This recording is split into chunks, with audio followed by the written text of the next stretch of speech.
Welcome back, fans of the OneCast. If you want to know what it takes to become a local professional angler with over 40 years of experience, you're not going to want to miss this episode. We're joined by our great friend, Hal Abshire. That's a good one.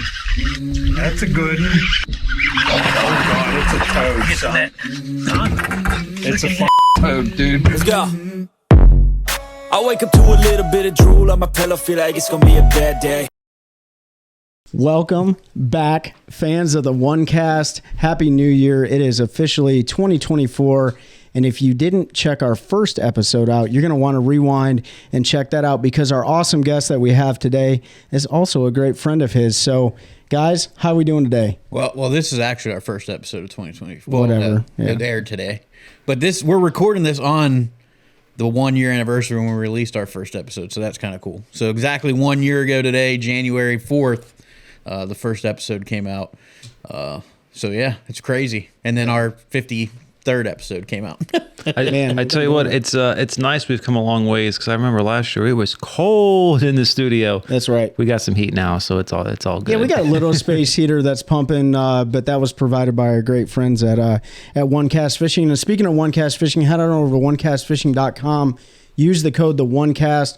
Ben has all the snagless jigs, so if you want to join the snagless revolution, get your hands on those snagless jigs, those weedless net heads, the long neck hooks which are fire, and then the soft plastics and apparel. Check the apparel line out at OneCast Fishing. You can see the podcast apparel there. If you guys support that, it's going to support the show, and it's going to continue bringing you awesome guests like we have lined up today.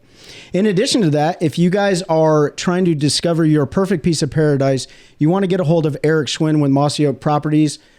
He works in the Sandhills area, so if you're dreaming of owning your own slice of nature's beauty, look no further than Eric Schwinn with Mossy Oak Properties, your premier land agent for finding that perfect land to call your own in the Fort Bragg, now Fort Liberty area and surrounding areas. Whether you're seeking a tranquil gateway, a prime hunting spot, or a scene retreat for your family, Eric has the ideal piece of land waiting for you. With a wide range of properties featuring stunning natural landscapes, rolling hills, pristine waterways, and abundance of wildlife, Eric's committed to helping you find the perfect place to build your dreams. Whether you're an avid outdoors enthusiast, a nature lover, or simply seeking a peaceful escape, he will find the land to match your vision. In fact, he's out there using the side-by-side right now to help somebody out. So don't miss out on the opportunity to own your very own piece of paradise. Contact Eric Schwinn at Mossy Oak Properties of the Sandhills today to make your dream of owning land a reality. Contact him at 936-494-9686, or you can email him at eschwind, that's ESCHWIND at mossyoakproperties.com. Again, ESCHWIND at mossyoakproperties.com. Woo! And I'll put that all in the description below moving forward. We're super excited to have Eric. This is technically his second episode. That's right. As one of our partners. So looking forward to getting out with him. Maybe shooting some video on some properties that he's going to be showcasing. And Trey, great job with that ad read. That you did it live. Yeah, did it live, not pre-recorded. That's how rolled right through it. That's how Trey rolls. That's the beauty of this. I mean, we've, this episode, yes, it's our second episode of the new year, but we've gained a lot of great partners and met so many great people along the way. It's been an opportunity to network and talk to regional professionals, vendors, national professionals, awesome people along the way. And that's what we're here to do today, is bring our great friend Hal Abshire, who has fished tournaments for over 40 years. In fact, his very first tournament was before any of us were born, and that does not date him. No. Real quick, though, before we bring Hal on, if you're listening to this, tomorrow kicks off Raleigh Expo. We'll be there throughout the weekend, either at the OneCast Fishing booth with our partners over at Carolina Waters. I'll be over at Cashin for some time Saturday and probably half a day Sunday. Probably spend some time with Gamma if they're there this year.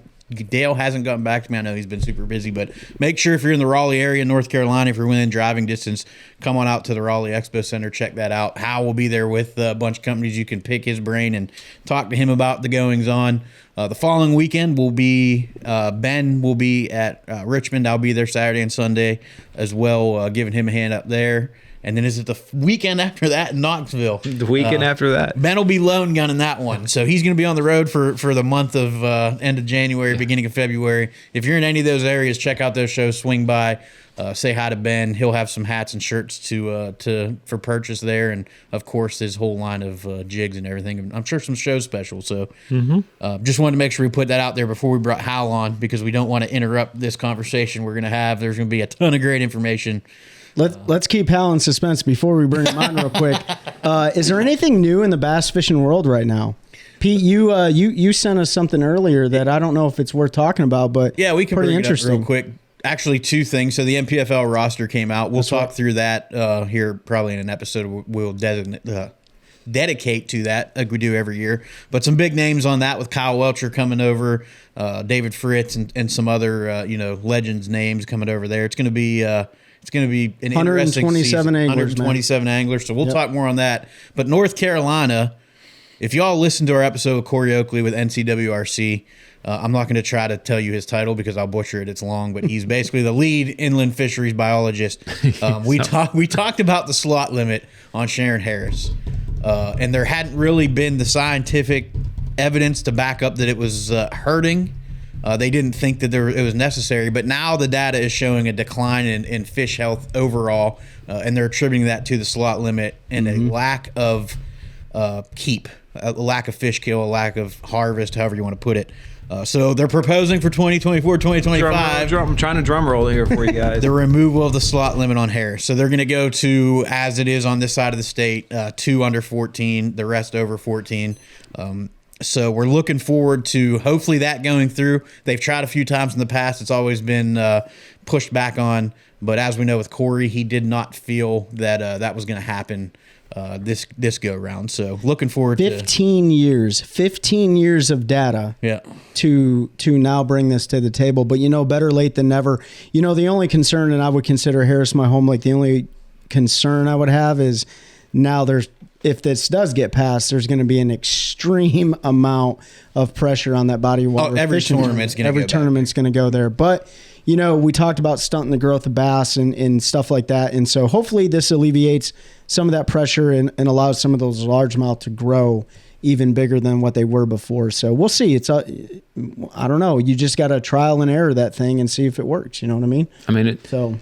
There'll be a lot of tournament pressure out there, but it goes from being a terrible tournament lake to everyone goes out and catches 15, 17 pounds. Yep. So it should be. I'm sure Hal can speak to the history of Harris. He's probably fished her a few times. We've been keeping him, in suspense the whole time and jumping on. But Hal Abshire, regional, local pro, professional angler.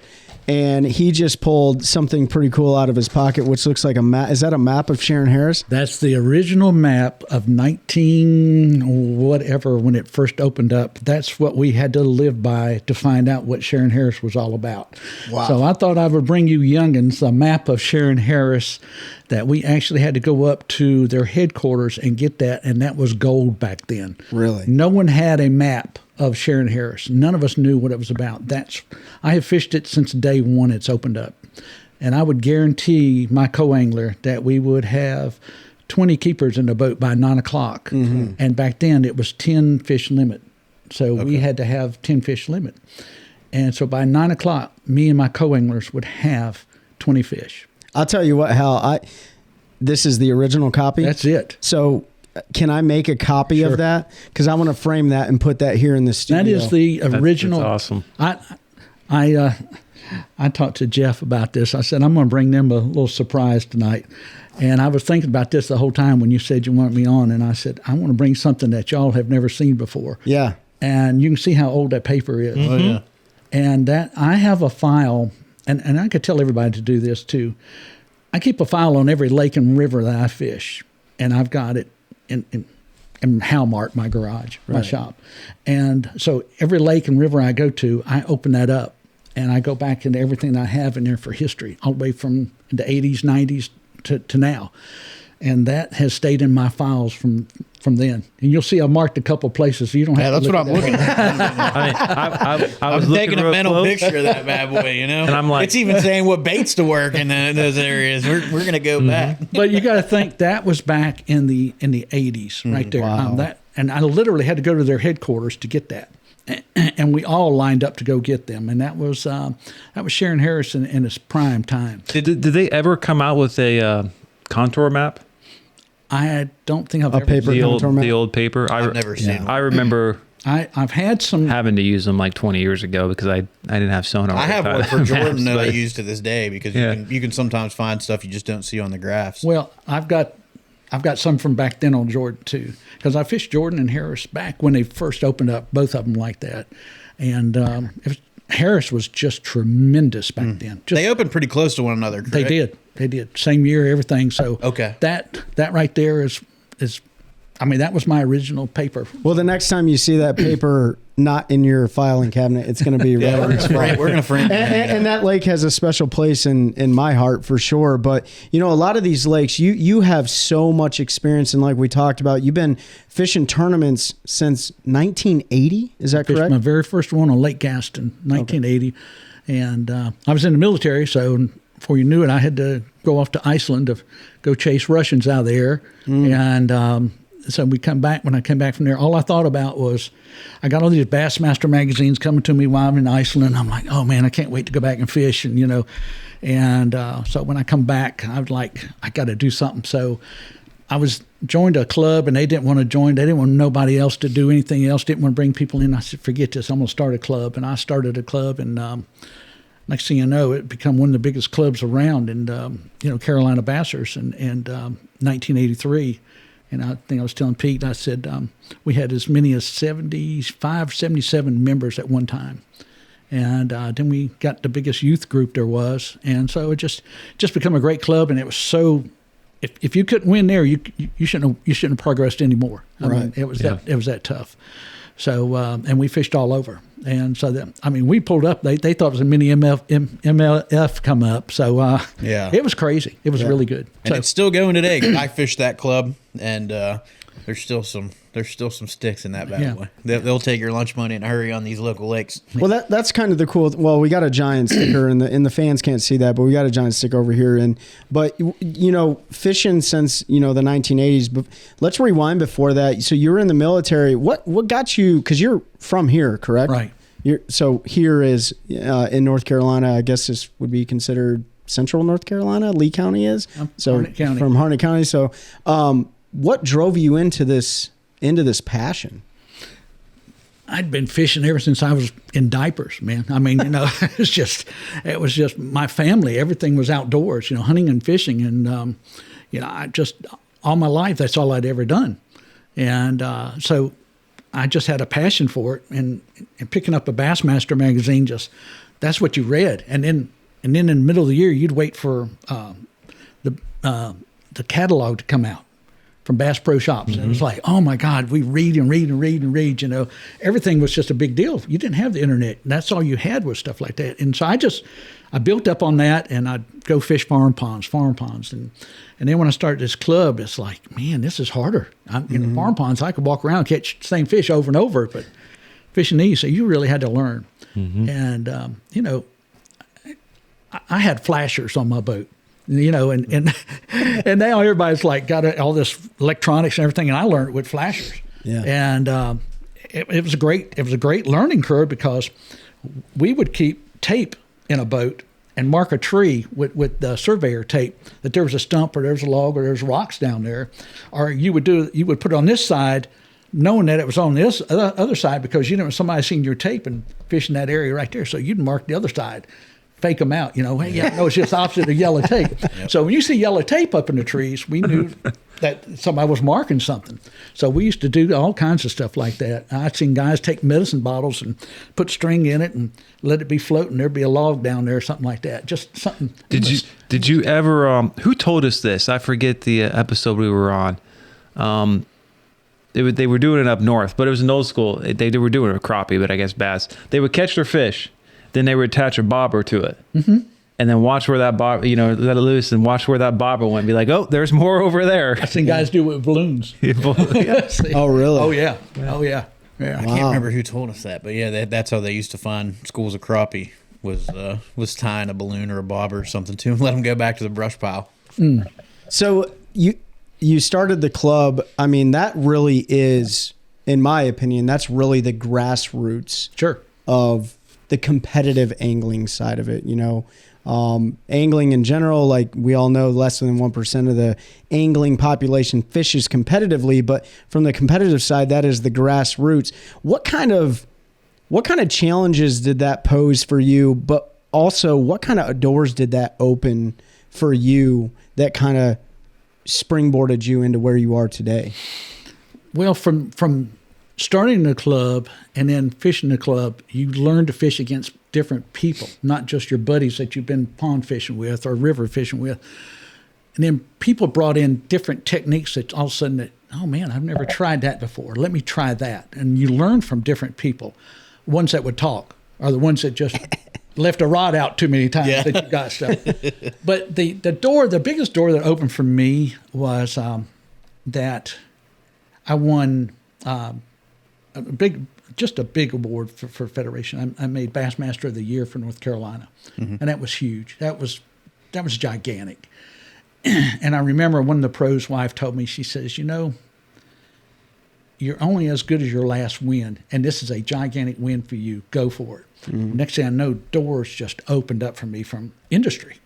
And this was when industry was really good, going after people and everything. And when I won Bassmaster of the Year for North Carolina, that was a gigantic opening for me. So through the club, I won a bunch of tournaments. I learned how to fish tournaments. And then I got this great award. And so that kind of got me more into the industry. Okay. So that helped me out there. And, I'd already been working industry a little bit, but then that really got me into the deal there. Yeah. Then I want to ask, like, in Carolina Bastards, you started that in 82? 83. 83. And how long did you stay in that club for? Good 20 years, maybe, and fishing other stuff. I started fishing the BFLs, and I'm like, I should have stopped maybe 10 years ago. I wanted to go pro. When I got out of service, I was going to go. And never forget, my wife says, okay, we'll sell everything and we'll get out and follow you. Then people wasn't homeschooling their kids and doing this. Now pros are doing this, taking their families. And I'm like, man, I can't do this to them. Something messes up. I got my daughter and my wife. They've said, yeah, we're going to follow you. And I said, you know what? I'll just fish local and I'll just work my way up. So then I start fishing some bigger tournaments and bigger trails. And that's where I can still keep my home and not lose it either, Yeah, I mean, like, we all talk about professional angling, and I throw that in air quotes, but like, yeah, I mean, if you qualified for the elites or qualified for the Bass Pro Tour, in certain people's opinions, they believe that is the only professional competitive bass fishing. And then there's others that don't believe that. They say, if you can make a living off doing that and providing for your family, well, that's pretty much your profession. And granted, you retired from the military, but a lot of our viewers ask the questions a lot of times, like, how can I get in the industry? And I think what that question really translates to is, how can I be a professional angler? But in your opinion, and that's kind of what we're here to talk about today, is there's a lot more than just the national level touring angler from the competitive side. You've clearly done a fantastic job. Can you kind of explain, like, how that came to be and some of your greatest lessons learned along the journey? Well, I think we had talked earlier before we got on camera. The very, very first sponsor I got was off of a handshake, and I saw their hat, and I said, man, I love that hat. Well, I was up in Virginia at a classic, and then I said, man, that spinnerbait really looks cool. So I told the guy, I said, I really like to work your bait. I'm gonna fish a big tournament coming up. And I said, I'd like to maybe get up with you people. And he said, well, I'll tell you what, if you do good in the tournament coming up, and if you win, we'll strike up a deal. And like I was telling you, I said, my very first contract come off of a handshake because he told me flat out, and I told him, I said, well, I don't know where you're from, but North Carolina, men's word is as good as anything else, you know. And that's when he buffed up to me. I said, well, I'm from Oklahoma. And then, by God, I'm going to shake your hand on it. And we shook the hand. I won the top 6 tournament, big regional tournament on Roanoke River. Got a big newspaper write-up, and I sent it to them. They sent me a gigantic box of spinner baits, buzz baits, everything they had. And I stayed with them for like 10 years maybe. I mean, it's just fantastic. But what I would tell people is everybody always calls me up and asks me. You know, I was with the big bait company out of Japan for years, and no one could ever get with them. I was the only one in North Carolina with them. And I would always tell somebody, you know, everybody wants to go the easy way. Everybody wants a handout. They just don't work for it.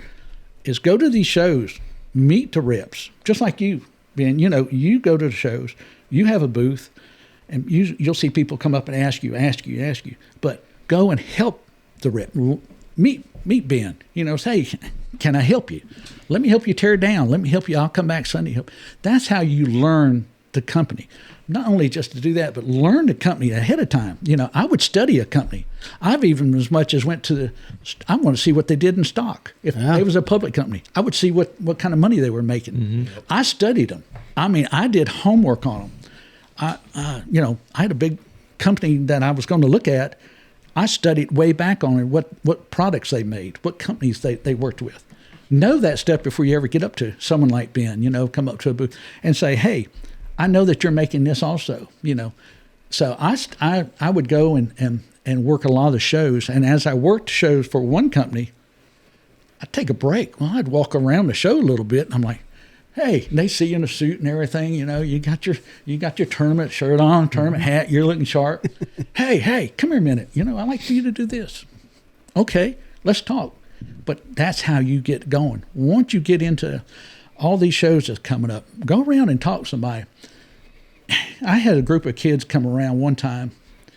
They come up to a big show that I was at. I was with one of my sponsors, sunglass company out of Florida, Keys. And they come up and they're going, spitting in a bottle. Well, we want you to sponsor us, you know. I'm like, and the woman was freaking out. She's from Florida Keys. I'd never seen anybody spit before, you know. Like that. And I'm like, oh God, I got to talk to these guys, you know. So and I grabbed them off to the side, and I was young. I said, man, y'all can't do that. I said, you're freaking her around. So it's where you approach people too, you know. Just think about when you go up to somebody, it's almost like a job interview, you know. Yeah. So, those are great points there. Because we've had this conversation before, like with Trent Palmer on, because, you know, in Sonar Pros, and obviously we've had it amongst ourselves. But number one is, you know, for anyone out there who wants to get sponsored or work with companies, you got to know the company, right? Ideally, if you're asking for stuff, you've used their products before, there you go. Right? That's the number one thing. Or you better have like 1 million social media followers, right? But you need to use their products. You got to meet them. As much as this industry, I mean, there's 1 million companies out there, but it's still very small. When you go around all these shows, you see the same people. Even in ICAST and the Bassmaster Classic, like we're all seeing the same people when we're there. Obviously, there's events. There's more, you know, companies and folks there, but it's still very, very small. So you got to know the folks. You got to use their products, and then like when we had Trent on, like if you're really serious about working with a company, like go to them and explain how you're going to make it worth their while in a sense. Provide that value add. And, you know, unfortunately I don't, you know, that's just an education piece. A lot of people don't think about that, especially, you know. Yeah. And just to build on that, like Hal said, you're only as good as your last victory. And we're going to talk about that's not necessarily the mentality anymore. Right. Now, social media plays such a huge role. Who you can get, you know, the information out to, how you present that information.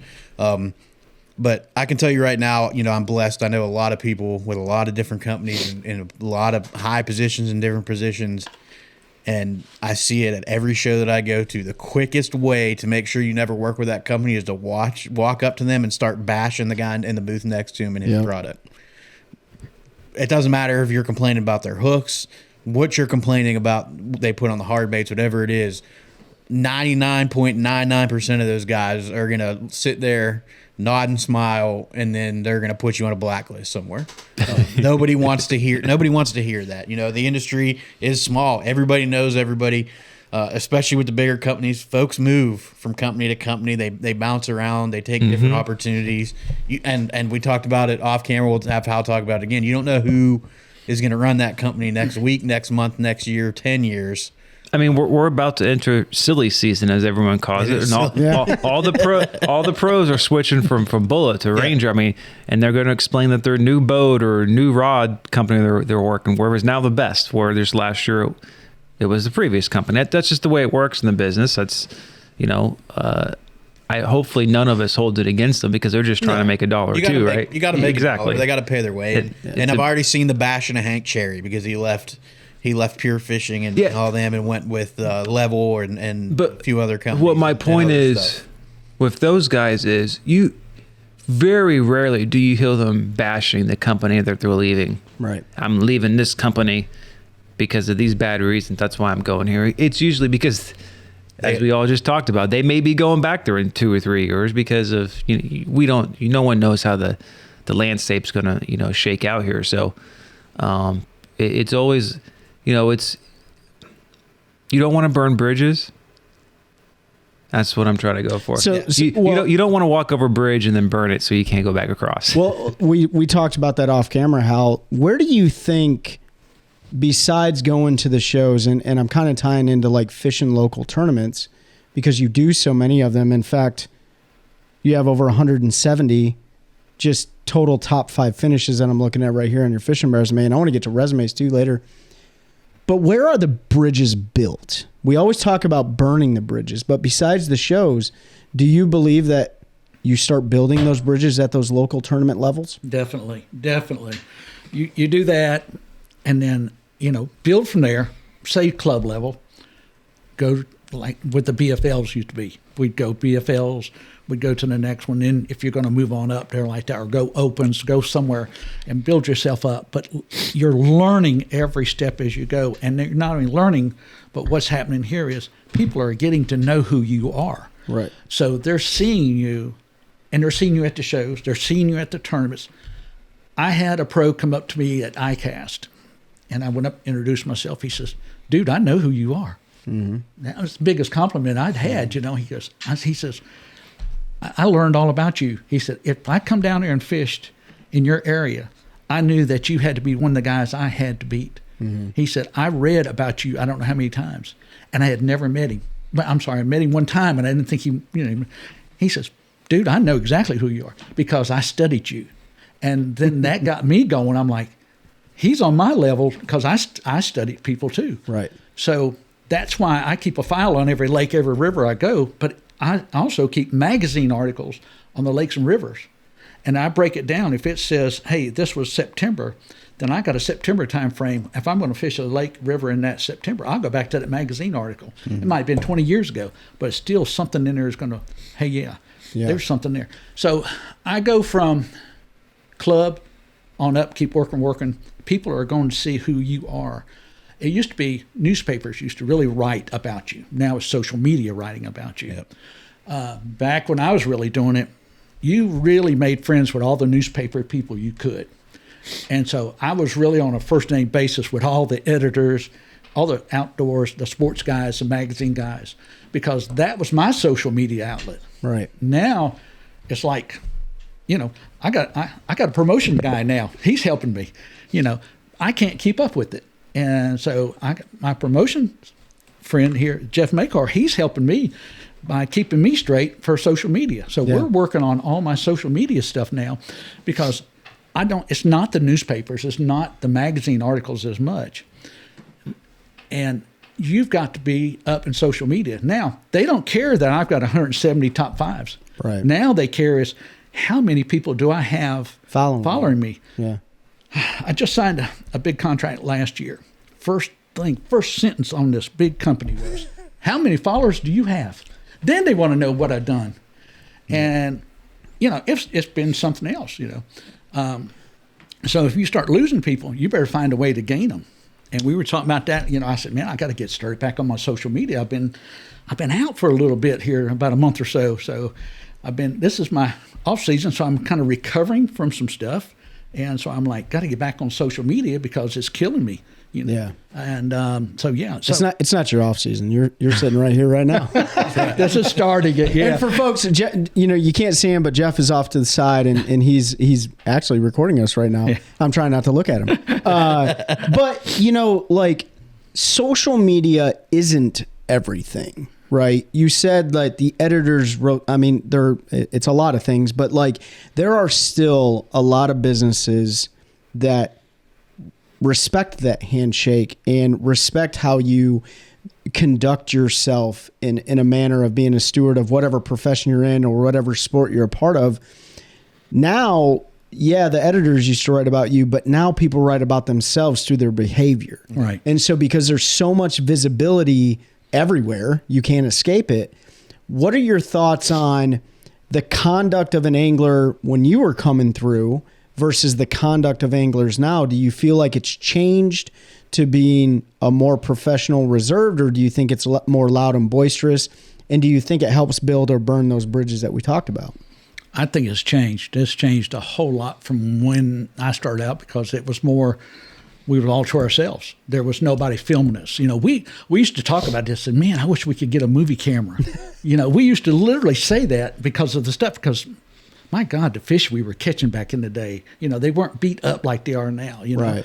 And the fish have really gotten smart compared to when I was really starting fishing. They really have. They've been beat to death. So yeah, that, and you look now, somebody sees that red light on, all of a sudden, boy, that now it's like a 360. Yep. I got to act up. I got to do this, or I got to talk more. So when that light's on you, when that light is on you, it's like, okay, I got to change around. I got to put my cape on now, but I'm a different person. Yeah. And I've seen guys like that, and all of a sudden, as soon as that red light's off, it's like, yep. Hey, Hal, what's going on next? But before that, it's got to be loud and it's got to be proud type deal. And I still go on a handshake. When I go, guys were tickling me. In fact, Jeff and I was talking about, before, and another guy was talking about, he said, man, no one can follow you around at a show because everybody's coming up, shaking your hand, talking to you. You can go 5 feet and talk. But that's making people in the industry your friends, your family. Because when I go to a show, it's more like a reunion to me. Yeah. It really is. It's crazy. It's everybody talks about it. We're all friends. And you're right, Ben.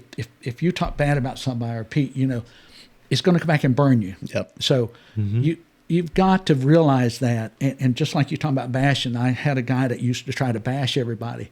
And we told him, I said, I'm telling you, you need to stop now because it will come back. Not only by you, but by company. Now, what I tell every company, I started this off on my own, no help, trying to do everything. But I've always told everybody that I represent you 24/7, 7 days a week, both on and off the water. So what I do off the water, I still represent you. Yep. So if I'm messing up, it's going to get back to you. Yep. Somehow, some form. And so I've always told every company that.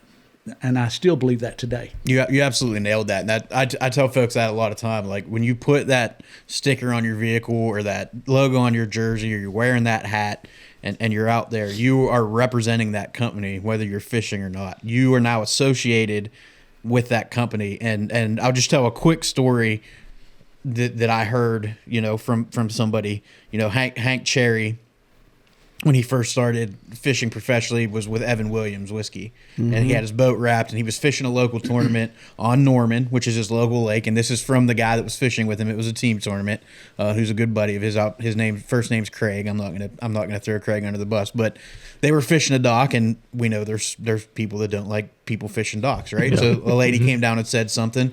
Hey, get off my dock.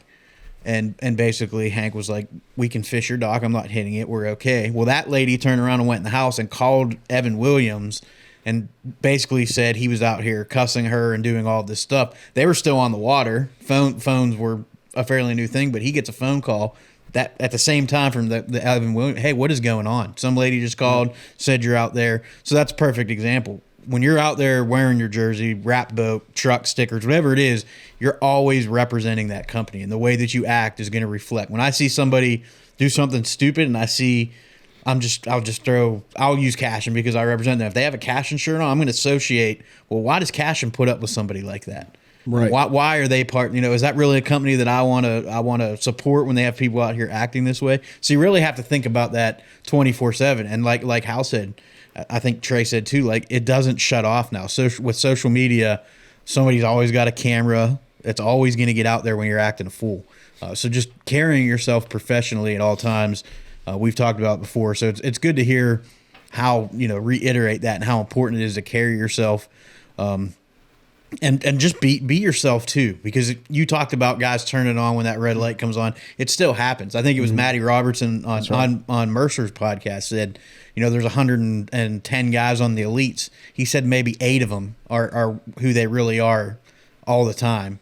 The rest you're just seeing an act when you're up there. Yeah. And that, there's companies now that look for that. Are you the same person all the time? What do you like behind closed doors? And so it's, it's important to carry yourself how you would want to have somebody represent you. If they were wearing your name on their shirt, how you would want them to act. I almost feel like, we got stickers all over our vehicles. We're not that cool and we don't have our vehicles wrapped, but I almost feel like I need a magnet that says, how's my driving? Because I'm so scared to misrepresent the podcast or, some of the promotional staff companies that we're affiliated with, because it is true, man. You are what you report, right? And if you report yourself in public like an idiot, well, then that's going to reflect back on who you represent.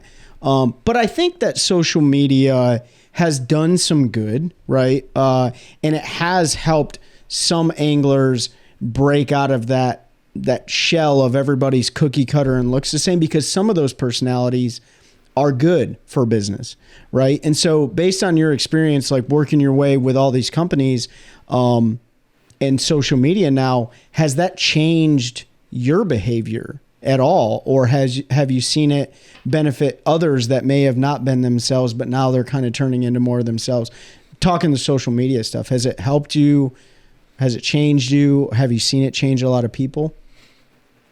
As far as change-wise, I got my own brand because of it now. Yeah. Yep. That's all I'll say.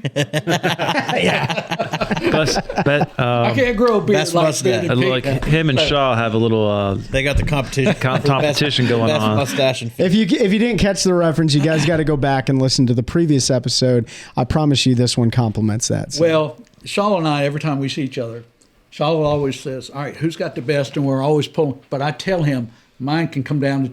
It's coming down all the way down. I'm going to have it long. That's going to come out and do this. So I actually got my brand now. So I get my clothing out. So, that's awesome. Fish Fear Dustache. That's right. Hal Abshire That's right. Fishing. So because of that, Jeff's wife actually made me this. That's and awesome. this has been my brand now. So this is starting to be, that's my social media brand. So all my boats have all been wrapped. My trucks were wrapped and everything, and I quit it. I finally let's stop, because when you have a wrapped boat, you have a wrapped truck, people follow you. Yep. Yeah. I mean, I was up on Carr Lake. I was up in a creek way up in the Virginia side, and a guy come up here and says, man, I've been looking all over for you. Guys all told me where you were. I said, how did they know? He said, are you kidding me? You're in this wrapped boat. Everybody knows where you're at. So I talked to some other sponsors. I said, look, let's just stop the wrap boat for a little bit, and wrap boats are great for companies. I mean, they're really good, but it's bad for you sometimes when you're out there and everything. Yeah. But I've had people just come up right beside you and just start waypointing where you're at and everything. Yeah. Binoculars have done everything. And I used to say, why are y'all following me? I'm lost too. I'd like to throw it out that way, but yeah. But as far as that, I've got my own brand now because of social media. We're talking about putting up a clothing line on this. I'm going to do a whole deal with this, and so we've made stickers. His wife made me the stickers and everything. So we're putting them on my boat and everything. So it's been pretty neat. You know? That's awesome. So that's helped me for branding wise and everything. So I'm doing that. But has it not changed me? No, not at all. And I don't want to. Yeah. I still believe in the handshake. I still believe in that face to face, and I want to be like that. I want to go up to you and say, hey, thank you for being with me. I've got sponsors that I've been with for like 15 years, almost 20 years. We're family. Yep. And I called them up this past year, and the lady asked me, she said, how are you calling me up because we're late on getting you some of your product? And I said, no. She said, is something wrong? And I said, no. She said, well, what's going on? I said, I just want to say thank you. Yeah. It was complete, like, drop the phone, like, here's the mic, you know. And she said, oh, my God, no one's ever done that. I said, well, I just wanted to thank you. You know, she says, we just love you, you know. But that went a long way, Right. You know. I did that with another company. The lady who actually sends my hooks to me sent me a card and said, I'm sorry we're late because we're out of stock on this certain brand. And I just called her up and I said, you know, hey, I just wanted to thank you for letting me know and thank you for what you do. And she goes, oh my God, no one's ever done that. But it made her day because here's a lady working in there. Mm-hmm. So that's what I'm trying to tell. If I could tell anybody that, be sure to say thank you. Yeah. You know, my God, thank you will go a long way. You know, and they'll remember that because everybody else has got the handout for the show, not the handshake, like I was telling people. Yeah. This is the biggest handout shake there is. And just say thank you. I mean, come back to the people. These people are, you know, they don't have to do this for us in the first place, you know. Yep. And for me to be with this company this long, well, I've got two of them, like I said, 15 to 20 years. Yeah. They're family. One calls me brother all the time, and he runs the whole company. He says, you're like my brother, you know. And how many big companies will say that to you?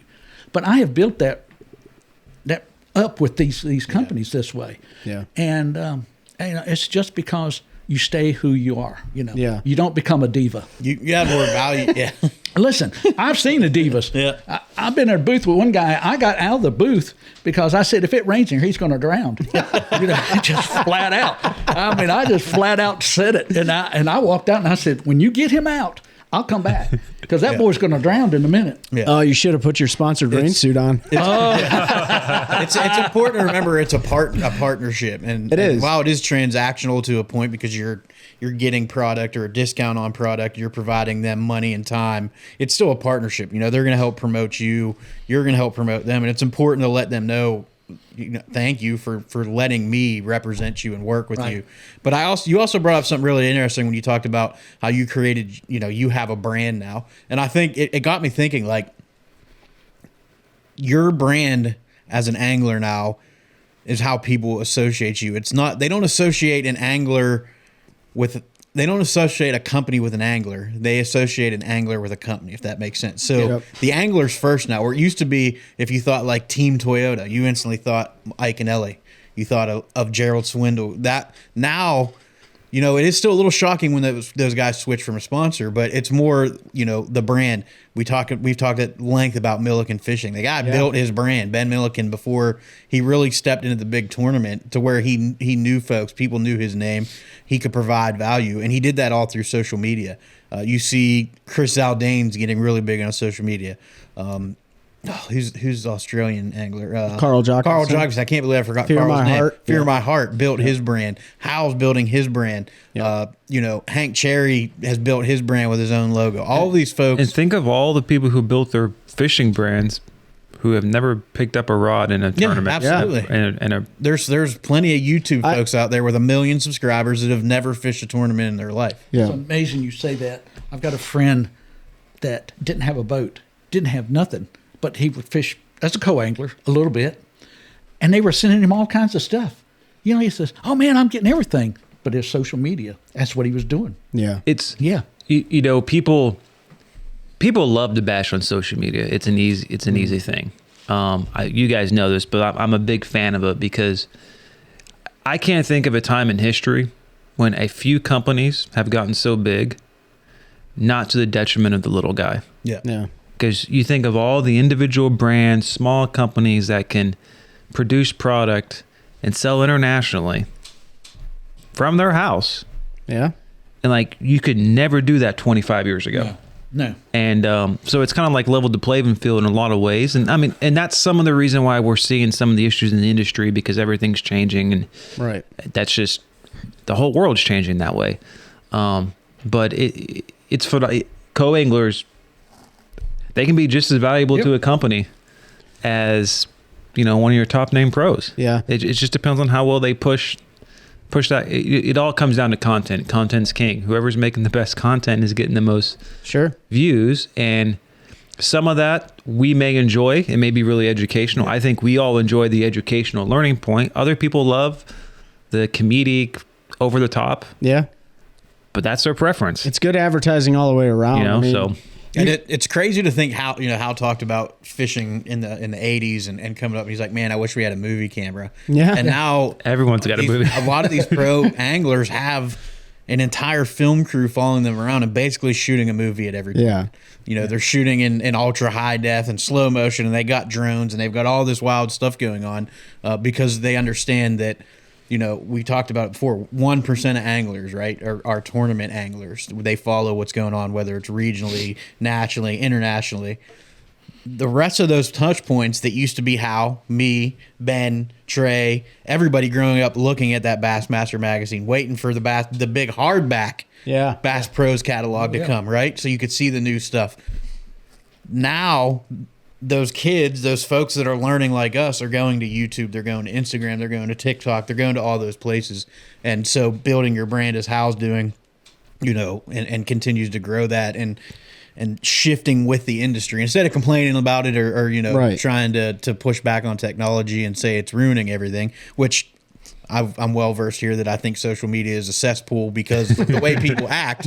But as a brand for myself, the podcast, OneCast Fishing, Hal, Trey, all of us personally, it's great that I can push stuff out there and I can show y'all how we do our thing. So how is your focus in social media? You say you want to go for growth. Is there specific content that you think is important, or is it just, you know, is it educational? Is it product highlight, or is it kind of all encompassing in social media? What do you think, you know, for yourself or for somebody that's trying to grow is most important? Well, Jeff and I had been talking about this, so I'm kind of versed in this one here. They don't care what you put out. I mean, they do care if it's bashing and everything. Yeah. I don't care if it's, hey, look, I'm playing with the dogs today. Yeah. All of a sudden, there's Hal Abshire out there talking, and there's people's going to like it. And hey, yeah, I've got a dog, da-da-da. Or Hal Abshire's got a cow out here. We're going to bring him. Now, I say that because there's people here, they're putting stuff out there on different things other than fishing. Mm-hmm.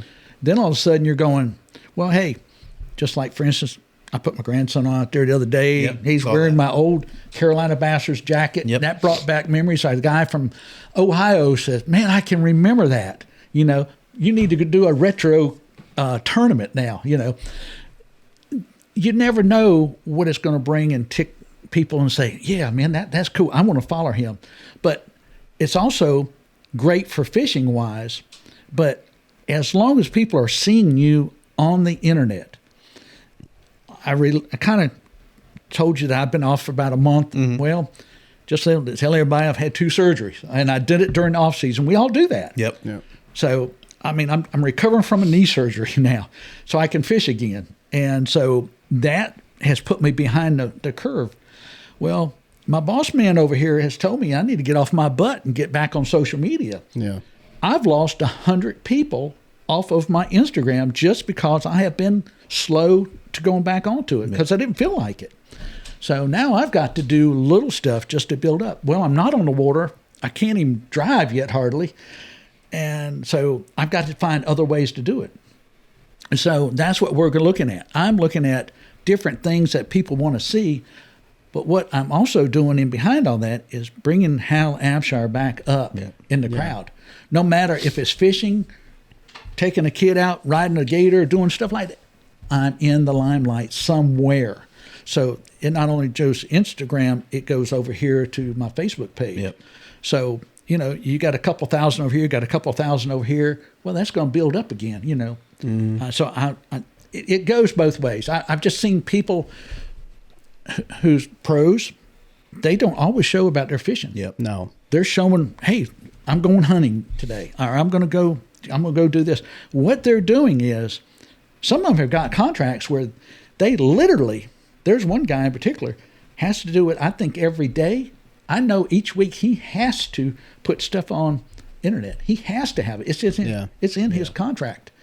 So consistency is basically what we're getting at. Is more more important. It is keeping your face out there. It's keeping your name. And once your name is in there, it's like, hey, I'm Hal Abshire. I'm associated with this company right here. This company right here. Hey, yeah, I seen you the other day.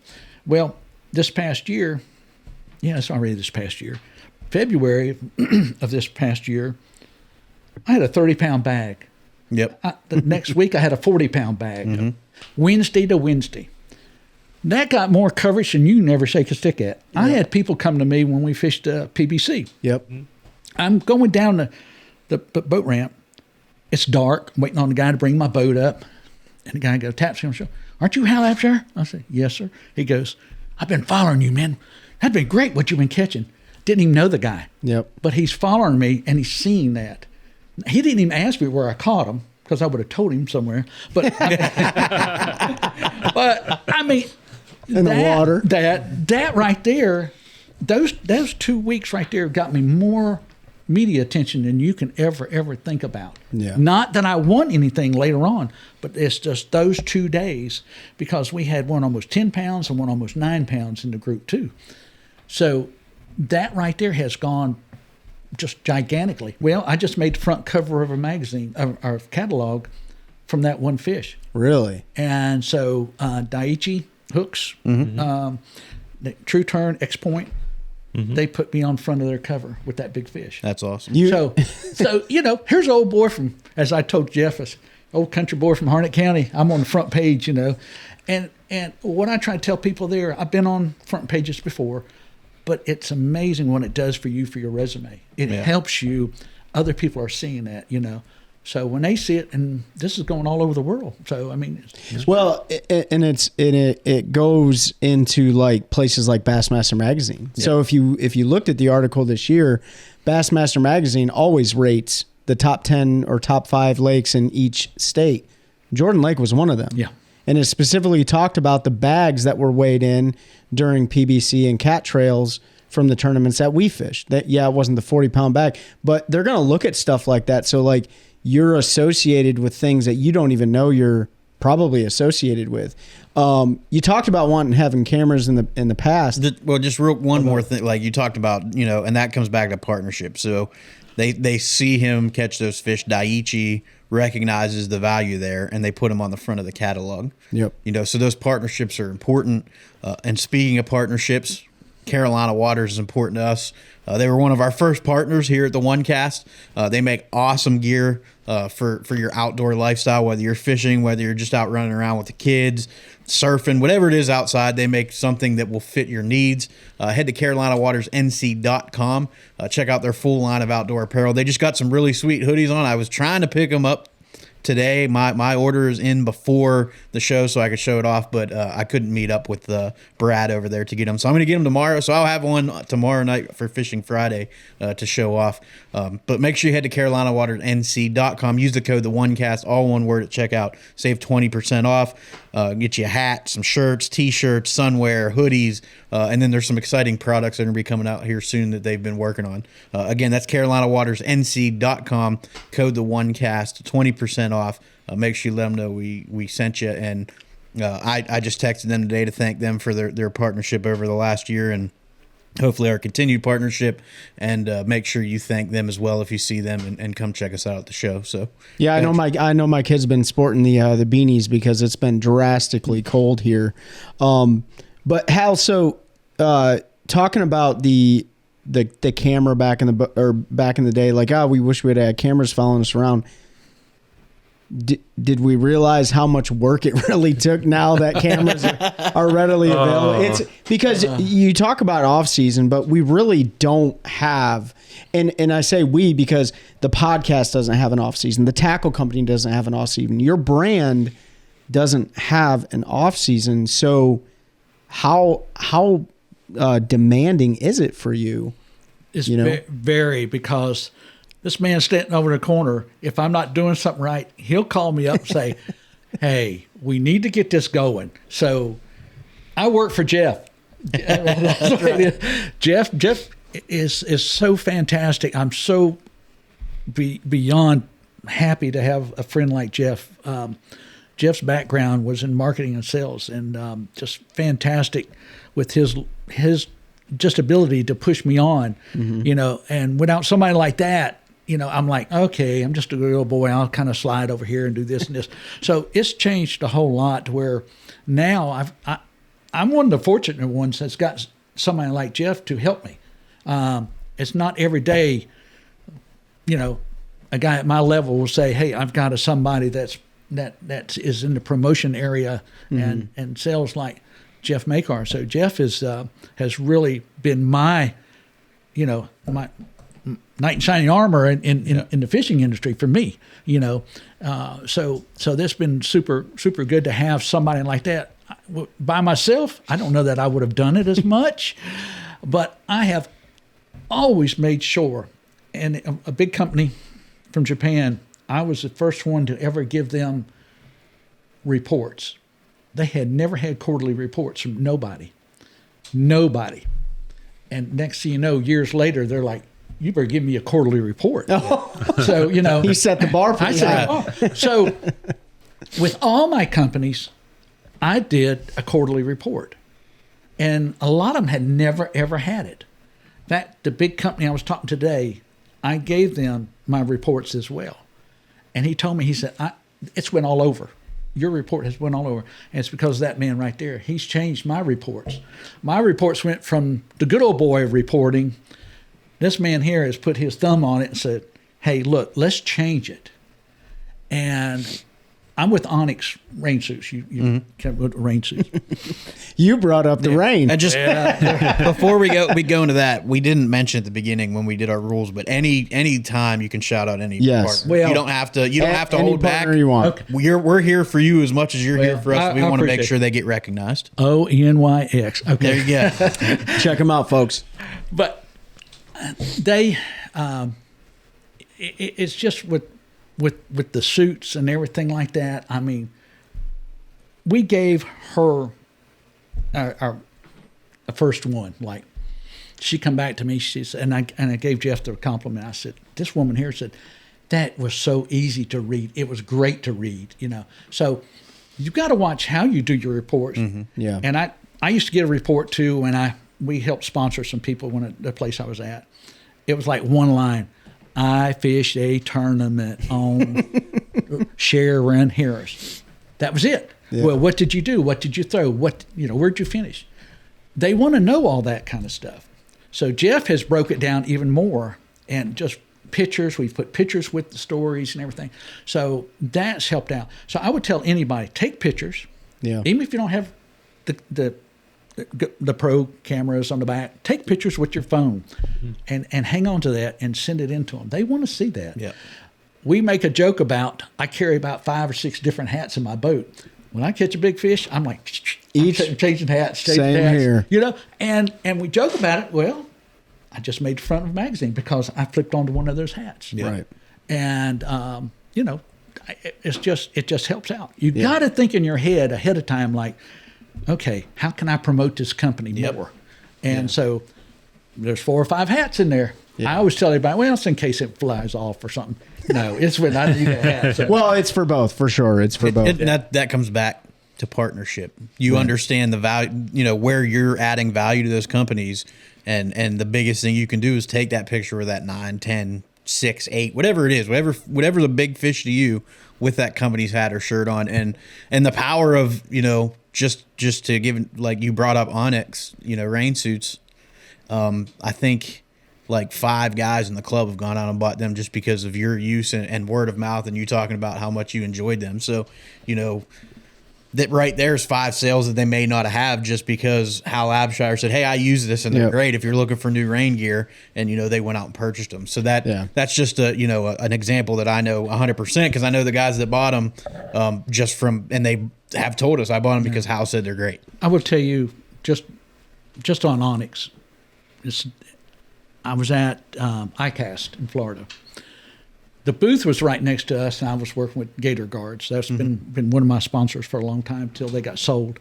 A rep come up to me, and he had met me before, and he said, Hal, I want to do something good for you. And I said, well, I appreciate that. He said, what would you like to have from the Onyx Corporation. And I said, money?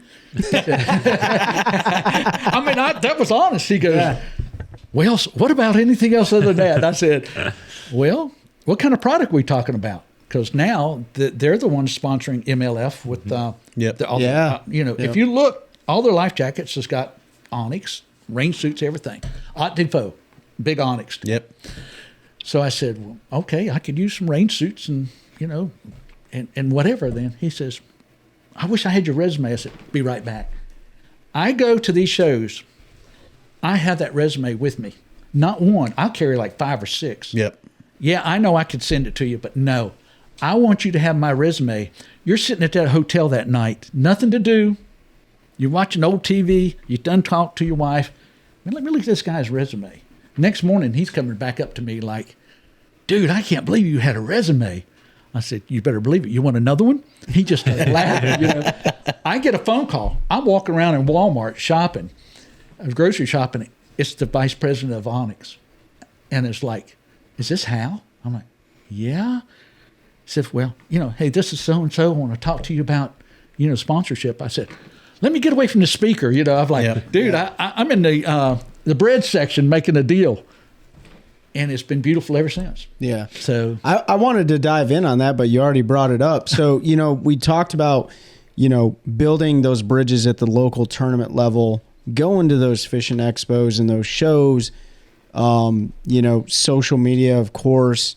You talked about taking a boat wrap off. Is a boat wrap in a jersey still applicable, in your opinion, for marketing and selling product, or more for other reasons? I would take the shirt over the boat because, and I'll tell you what, right here is a good example, okay? I'm going to do this, folks. Right here is prime real estate. And I try to tell everybody that's getting their shirts done from here up, because where I'm sitting right now, I'm blocking most of the people down here.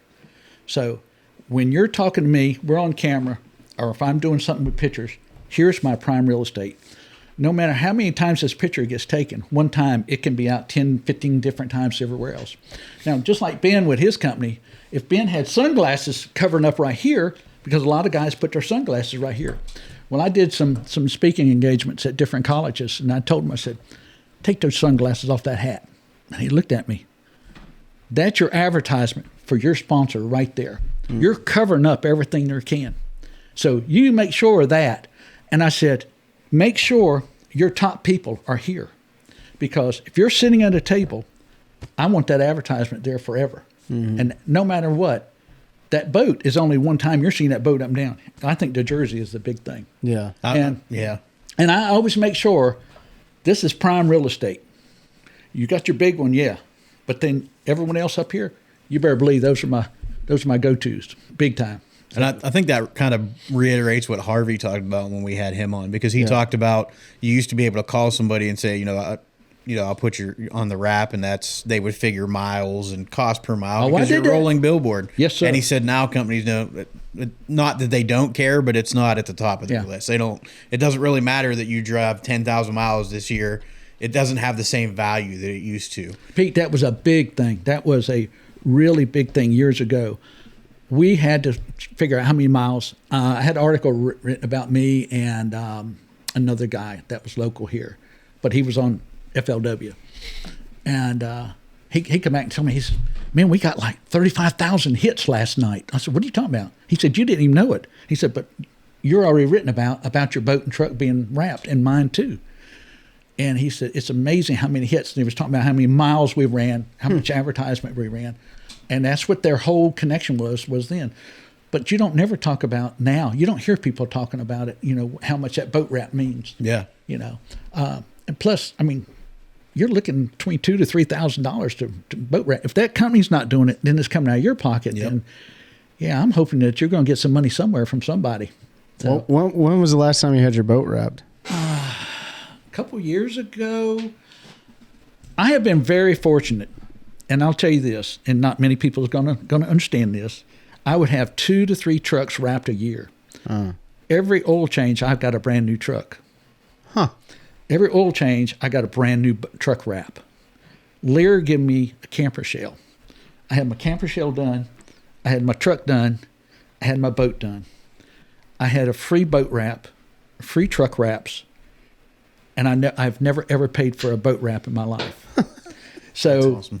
The company I was with, every 5,000 miles, I got a brand new truck. So I would have 2 trucks, one taking the wrap off, and they would have another wrap on another truck waiting for me to go. They'd be putting the camper shell out, and I would go. Yeah. And so I've never, ever, ever paid for a boat wrap, and I never will. And I will tell everybody, if you do a boat wrap with the company that's going to do it for you, yeah, they're the big center of attention. But you see where the guys are putting it on top of the rail. Yep. Well, I had done that years ago. But I don't put it in the wrap. Yep. If you lose them, take that old heat dryer, they're off. Yeah. But if you stick it in your boat wrap, It's there forever. it's there. It's It's there there. until you take it off. Yeah. So I would always tell them, I said, I want all my decals on top. Here's your main deal. I know if I lose them, it's going to go anyway. Yeah. Yeah. So, yeah. So, Yeah, you're starting to see that where they're using vinyl stickers, for those secondary and tertiary sponsors because they do Yes, from sir. time to time swap, your title sponsor. Like you said, if you lose them, you're not going to be fishing anyway. So because they're, those are Yeah. the ones that, in tournament that you're looking for to help carry you. I just had a major sponsor come up to me this past year, and he says, he come into Hal Mart, and he goes, your boat's not wrapped. I said, no, sir. And I said, and no one wants to do it, so it's going to stay unwrapped. I've got a couple things on my windshield, my brand, and just a few Right. things I have to have. And he said, okay. He says, I'm going to stroke you out a check anyway. So he sat right there and stroked out a big check for me. Yeah. He didn't ask me to wrap it, nothing. He says, I just want to make sure that you're having fun. Now, how many sponsors are you going to find doing that? I don't know. Very, very few. Yeah. I'm not sitting here bragging. I'm just telling you. Yeah. That's what relationships with companies will bring. And he just says, he didn't say, I want you to make sure you bring me advertising. He said, I want to make sure that you have fun. And I mean, that's tremendous. That's tremendous, especially today. I mean, That's almost unheard of. And it's very unheard of. I think it speaks to the value that you bring, as an angler and as an influencer, if you want to say that, or, a social media presence, a salesman. At the end of the day, if we're working with sponsors, those partners, we're salesmen for them. So, it just goes to show the value that you add because, that's been a long time since I've heard anything like that in fishing. So that's refreshing that at least one company out there, still thinks that way. Well, that's a value-based relationship rather than a transactional-based relationship. So we hit on a lot of things talking about, like, you gave a lot of insight, like how to build that foundation of getting into the industry, setting conditions with your, with your behavior and how to create a reputation and how to approach some of these companies. You talked about this resume, which is really important. I kind of want to move on to fishing for what I wanted to ask is, so business relationships, fishing tournaments, working with sponsors, working your way up, who have been some of the most inspirational people in the bass fishing world or outside the bass fishing world that have kind of helped you? I know you said you started it by yourself, but who have been some of your most inspirational people that you met along the way? That's a pretty tough one there. Besides Shaw. No, not besides Shaw. I mean, like, because, and it doesn't have to be inspirational, but some of the best. I think influential is probably. Yeah, influential, like, mentors or just friends and stuff like that. Another guy I was talking to today, I've been on the phone all day, as you can tell. 2 sponsors have been going. So, the one guy I was talking about, he says, you don't realize this, but you mentored me. Mm-hmm. And I didn't realize it. And he's in Arkansas now. And he says, you mentored me as a college student. And that's what I'd love to be there to all these young people coming up now, and anybody. And so I had to look for some people too. But my very first one was my uncle. Mm-hmm. My dad was killed when I was 10 years old, going to Vietnam. So I had nobody. And when I was telling Jeff today, I said, my mom gave me a shotgun at 12 years old, go out and hunt. you know, Yep. go fish. We did that back then, you know. And so my uncle, he lived in Pennsylvania, but he would go to Florida at the St. John's and stay at some of the camps. He'd bring his trailer down there, and he would load up all the baits and everything he could buy for me. He'd go to 2 or 3 tackle places, and he would bring just a big tackle box home to me. So when he come back up, going to Pennsylvania, he'd come to the house, and he would just hear a little Hal, here, this is what they're doing down in Florida. This is what he gave me this lipless bait. I'm like, what the heck is this with no bill on it, you know? I'm like, there's a rattle trap. Yeah. I didn't know what a rattle trap was. I said, I'm going to throw this stupid looking thing. It's going to have no hung bill up. on it, you know? And when I finally threw it, I'm like, good Lord, this thing, and oh God, a fish got it. But he was my mentor growing up because, you know, a lot of people have dads or a grandpa or anything like that. They were all dead. And I'm like, I didn't have anybody. So my uncle, he become my mentor. He told me my first boat, it sucked. He said, you're not going to go nowhere. And he says, you need a boat. You know, if you're going to fish with the big boys, be like the big boys. And I learned from that, I had to dress like the big boys. I had to look like the big boys if I wanted to be with the big boys. And that's what my mindset was. Man, my tournament shirts was all tucked in. I was, you know, everything was sharp. Well, I had a 50 bomber bass boat with a tri-hull on it with captain seats like these are, riding around like that. And it was a pull rope 50. And I built me a kill switch on it so I could fish big tournaments. Yeah. Well, the guys tickled me because they all made fun. They said they never saw anybody jump on the back of a boat, do this number, and run up there and kill switch so I could be in the tournament. And I did. I wouldn't even look back. I would not even look back. So I made the first state finals in a 50 horsepower bomber bass boat, 1970 something. And I put a flooring in it and everything. My uncle looked at me and says, still ain't going to do it, son. So time I made the state finals, I went out and bought me a brand new Stratus bass boat. There you go. And a big 150 on it, you know, just black max on it. And I'm like, man, I'm cool. But when it come to pros and stuff, I think, you know, I was once listening to Hank Parker, to Jimmy Houston, you know, Bill Dance. I mean, those were the 3 main guys. And I would look to see how they carried themselves. Now, in saying that, isn't it funny now? They were like my heroes. Now, I can sit down, just like I'm sitting with Ben. Me and Hank can sit there and talk. Hey, Hal. Hey, Hank. Mm-hmm. We've become friends, and we did an interview 3 or 4 years ago. Guys wanted to interview us down there, and I said, I don't want to interview. I want to just talk. Yep. And we talked. And Hank, when we got up, Hank said, that was one of the best deals we've had in a long time. You didn't interview me. I didn't interview you. We just talked about fishing. And it was just like, you could hear a pin drop in that whole place, you know, because we just talked. Mm-hmm. And I think Hank is like, you know, a big person to follow. You know, his Christian faith is strong.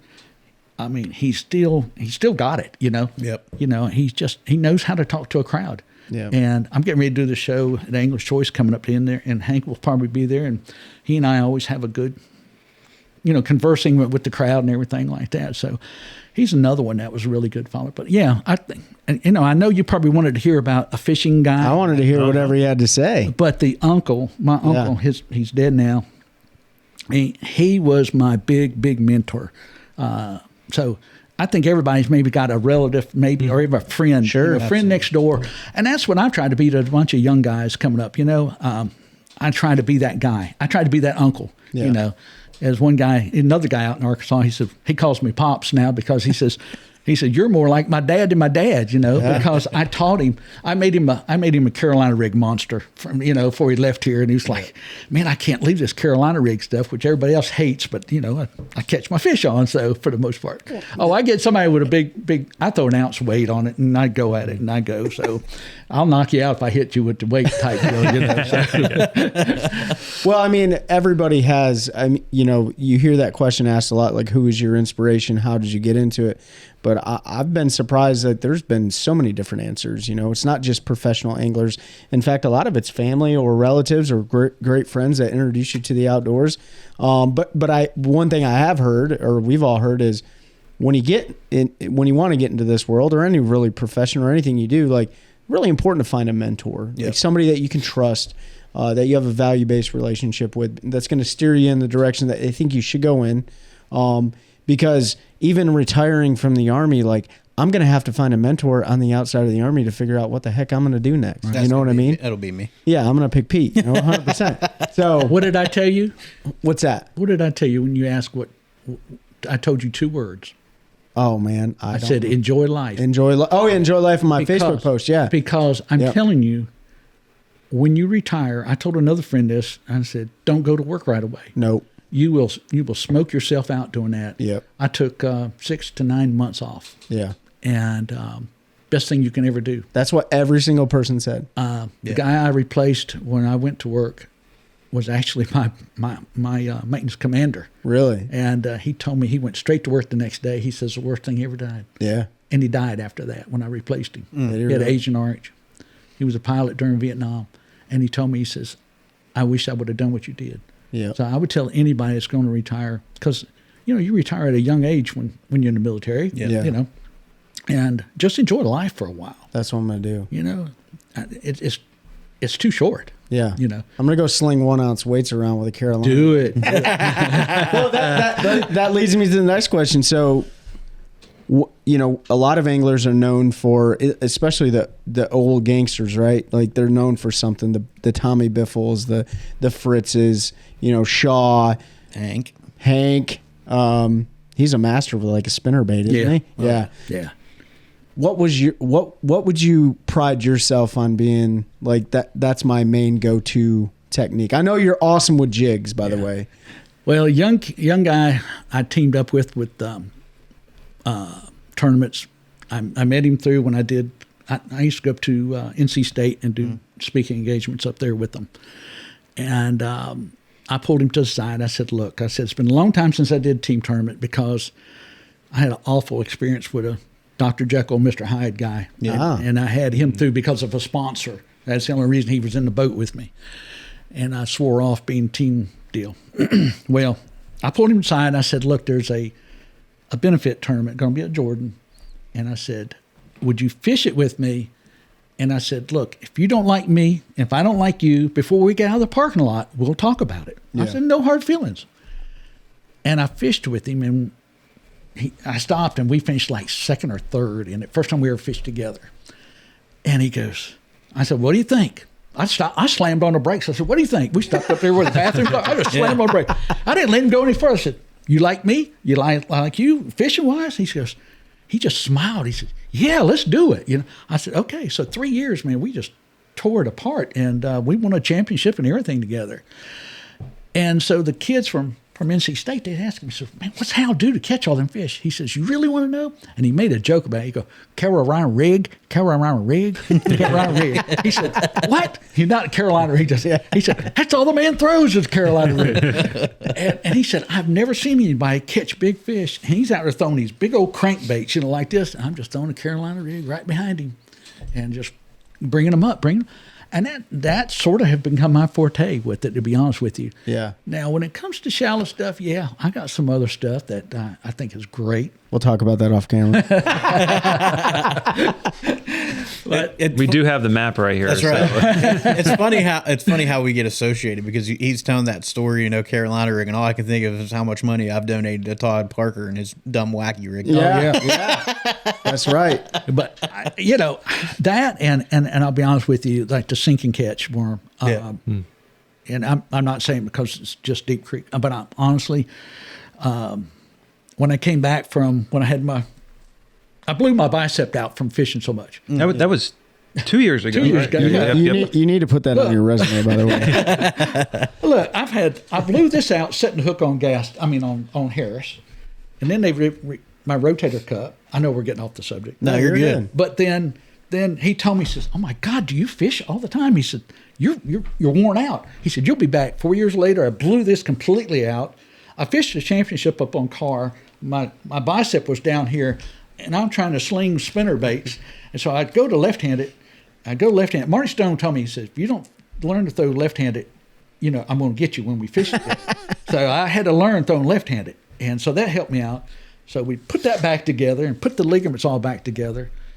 And I'm like, yeah, I can do this, So it's like I've been a bionic man. So like you said, and then I blew my meniscus out last year, and they repaired it. Now they said I'm bone, and I'd fall in the boat just netting a fish because my knee had given out on me so much. So now I've repaired the entire knee. So if somebody says fishing's not a contact sport, look at my scars. That's all I'll tell you, man. How many guys have come on and say, hey, this is what we're doing during the off season, I mean, you and Shaw. Yeah. You and Shaw. But no one really understands how much stamina it takes. When you're fishing a full day in the summertime, 12 hours a day. Yeah. If there's any waves out there offshore bouncing around, like it takes a lot of physical stamina. And then add the multi-day tournaments into. Oh yeah, we're not even talking. Yeah, Yeah, and here's another thing that might help somebody. My wife got me a cushion, and it's Ergo's cushion actually to sit in my seat because I've hit so many big waves. Ghost waves is what gets you. Oh yeah. Where'd the boat come from? It's gone, but there's a ghost wave coming at you, and you pound. It's a wake boat. Yeah. Oh yeah, definitely. but I mean, I put a cushion down just to help me. Rick Klung sits. He sits on memory buoys. foam. Yeah. He sits on buoys. And the other thing is, you take your wallet out of your back pocket. Oh yeah. Yep. That's number one. And I sit it in my center console. Yeah, that's where mine gets. One, because if I'm out there drowning, I'm like, or fall out and they don't have everything wet, which I've done that too, head first. but I mean, there's so many things that goes on for the body. Oh, yeah. I mean, we take such a beating, and look how long I've been doing this. And I mean, my body is. I'll tell you this too. I tell everybody, be careful of skin cancer. Yep. We're out there in the hot sun, like Ben said, 12 hours a day. Yep. I had a little tiny dot right here. End up 42 stitches later, getting that little tiny dot out. Wow. So if I could tell any of the listeners here, it's not a crazy thing to go get checked out. I go once a year to UNC dermatology, one of the best there is. And if they hadn't found it, it was right over the lymph nodes. Right. And that little tiny dot they found, because they have teachers in there. They have doctors, and then the doctors to come in too. So they checked me over 2 or 3 times in one day. I try to explain that to people with all, they see us fishing and they see us with our long UPF shirts and we're wearing gloves, and sometimes you have the face shield on, and they're like, why you doing all that just to look like the pros? And it's like, no, you don't understand. Like, I know last year I spent well over 100 and some days on the water, and most of those days are sunny and hot, and sunscreen's not enough. You got to protect yourself. And skin cancer, I hate to hear that you fought that, and I'm not trying to stigmatize or throw you in a category, but talk to any old angler that's been doing it for a long time, and almost every single one of them has the same story. That's right. They found a dot here, they found this there, and I ended up with with skin cancer. We didn't know any better back then. Exactly. And that's why the company that's supporting y'all, Carolina Waters, I mean, that's great with all they have. Yep. So I mean, that's a great deal that they're doing for you. I had to go get a spot taken off my hand. Now I know to wear gloves, but over the time, so now they've looked at me and said, all right, now we want you to come back twice a year. I said, no argument, I'm coming. It's a very dangerous thing, skin cancer. Yeah. So I'm very, very well aware of it, and I make sure I put all the lotion on and everything, Puts the lotion on its skin. But my bad thing is if I do it at home, all it's going to do is rain. So I wait till I get in the boat. If I do it at home, it's not going to be sunshine. So I wait until I get in the boat. So Hal is superstitious. Yes. Yep. Banana or no banana, Hal? You know what? It has never bothered me about a banana. Oh, same here. Never has. I've had certain things that I would do for superstition wise or anything like that, but I've never had anybody really put a banana in the boat. I have. Wait, be more specific. Like, wear the same pair of underwear without being washed. Like, what did you do? There's certain hats and certain T-shirts I will not wear. Oh. Different colors or different things that I will not wear, because when I've worn them, I've sucked. Yeah. And I've come to find out that it's not only me. No. So it's a fish sometimes, and that's the way I'm gonna look at it. Yeah. But and you know what? I will not wear a certain hat. Yep. Because mentally, I'm thinking I got that hat on. And when it starts going bad, I'm like, man. Now, we just talked about this too. We laughed about it. I said, I'm already lining my hats up on my boat from when we go to Okeechobee. Yeah. So I know which hats I'm going to bring down there, which shirts I'm going to bring down there and everything. So I was on a hot streak fishing last year, the year before in tournaments, and I was having a really good run, and then I forgot my hat one day, and I just grabbed one of the spares in the back truck. I think I had one keeper that day, and all I could think about the entire day was the hat. But you see, now mentally, you've thought about that hat, not what you're doing. Yeah. No, exactly. Yeah. It gets in your head. Yeah. So I'm 100% with you on that. If I go out, if I wear a new hat and have a bad day, I'll never wear that hat fishing again. I gotta like full disclosure. Like I used to be I still take a banana in the boat. In fact, I took a banana in the boat on Sharon Harris on the first of the year. But Pete, I wasn't catching them. So I ate the banana. And then you caught fish. And then I caught two. See? So now my mind is like, it's the banana. yeah, I'm conforming to Dad. your superstition. Yeah, I figured it out, Dad. Yeah. So, you did? Oh, yeah. Oh, yeah. So we'll tell that story. Pete's dad threw a banana in his boat at Lake Norman. So now that you know. So I know it's getting a little chilly in here. Like, guys, we are, we're going on the better half of an hour and a half. I have two more questions for you. I'll turn it over to guys, but I want to ask the same questions that Pete had asked Shaw. All right. Or I asked Shaw this one, and then I think you asked him the other one. What is your most memorable in a tournament or ever? What's your most memorable fish catch? I know you dropped 40 pounds last year, but I mean like one fish, if you can think about it. Yeah. Pete, I'll let you ask the other one because I know what it is.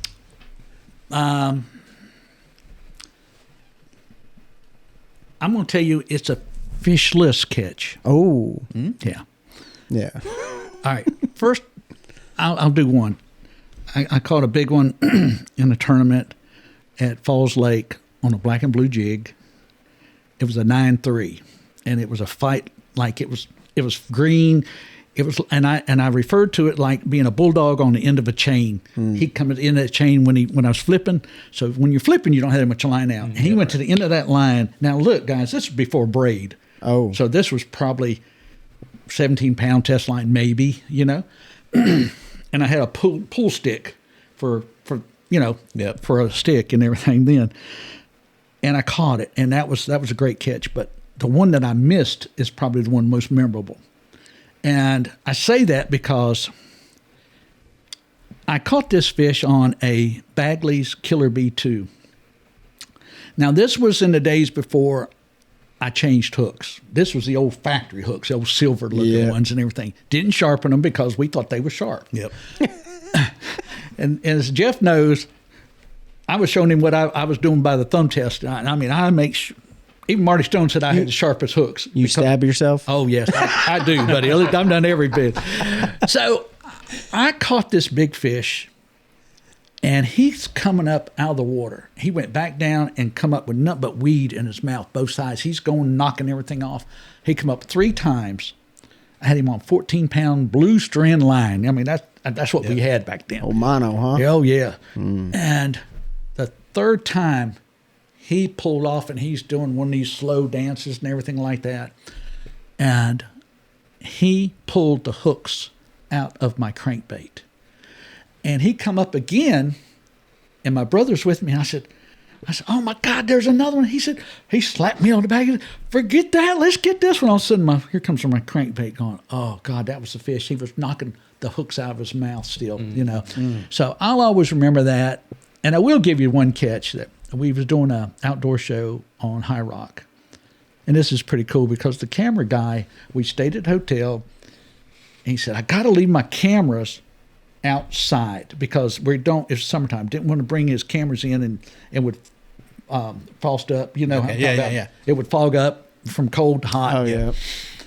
So we're running out there in the tournament, and he's in there with the camera and everything. And so my co-angler, he jumped in the back because, my God, he'd hit every tree limb there was. He was so nervous. He was scared to death because we was on camera. They told him he couldn't smoke. He was so nervous. He was wanting to smoke. And he hit everything. I think he hit the camera guy. He hit me with the worms and everything. He was just scared to death. First time he'd ever been on a camera. So finally the guy says, look, this is not going to work. get in the back and be quiet, like that type deal. Well, 18-foot drop-off in front of a boat dock. I knew this boat dock great. It was good, but the shallow part was the best. Well, I was working my way around it, and I said, well, heck, I'll just throw this bait in there. It dropped down. All of a sudden, boom, boom, and I set the hook. And it was like, as they say, on with Donkey Kong. It was there. Right. My rod was bending down. It was going crazy. It went under the boat. It's coming up, dancing alongside there. The camera guy's going, oh, my God. I said, oh, man, he's really getting, oh, my God.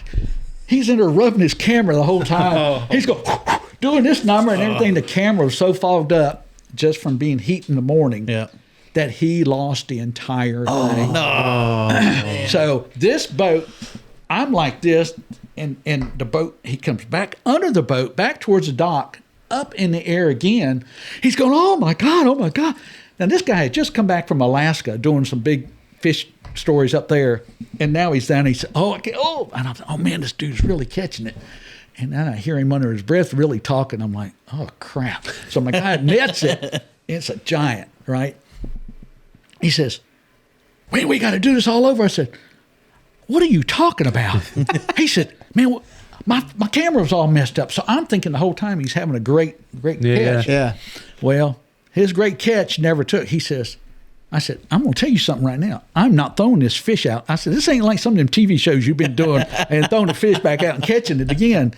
He says, no, just act like you just caught it. And so I did. I took it out of there. I pulled it up out of the water. Water's dripping all out, like the model with his hair and all that like that. He says, he'd been with me for 3 days doing a half-hour show, other pictures where we had caught some, and he was going to put that in. He said, we'll catch that off of some of the pictures that we've got from the last 2 days for a half-hour show now. I said, okay, all right, we'll do this. So I fixed him. So when I got this, I said, I want to thank Daiichi Hooks. I want to thank all this. I thanked 10 sponsors before it was over with, and he had to put it in there because I never let go of the fish.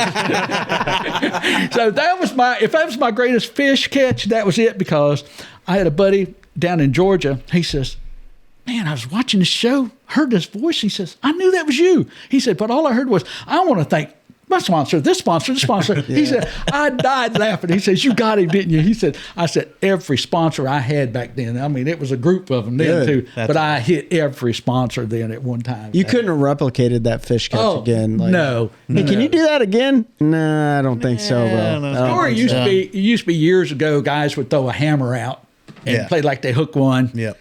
And then have a fish already in live well and bring it up for pictures. That's why I told him. I said, I ain't going to do that. Yeah.